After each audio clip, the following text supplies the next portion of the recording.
Cake দেখেই তো বুঝতে পারছো আজ কারো না কারো বার্থডে আছে, কিন্তু মৌয়ের বার্থডে। তো অর্পিতার বাড়িতে কিন্তু সেলিব্রেশনও ছিল মৌয়ের বার্থডে। অর্পিতা কিন্তু মৌকে একটু সারপ্রাইজ দেবার চেষ্টা করেছিল, তো মোটামুটি মোটামুটি সারপ্রাইজ হয়ে গেল। এরপর কিন্তু ফাইনালি কেকটা কাটা হবে। তো আমরা কিন্তু সকলেই ছিলাম, এদিকে মন ছিল, বিপ্লব ছিল, আর এদিকে দেখতে পাচ্ছ ফটোশ্যুট সবকিছু কিন্তু চলছে। আমরা যেখানেই থাকি সেখানে তো ফটোশ্যুট চলতেই থাকে।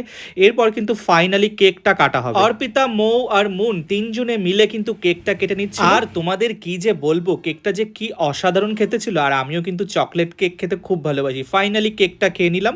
এরপর কিন্তু খাওয়া দাওয়ার পালা, মানে ডিনারের টাইম। তো এদিকে কাকি হচ্ছে বেগুনি ভেজে নিচ্ছিল। এরপর কিন্তু খেতে বসে গিয়েছিলাম।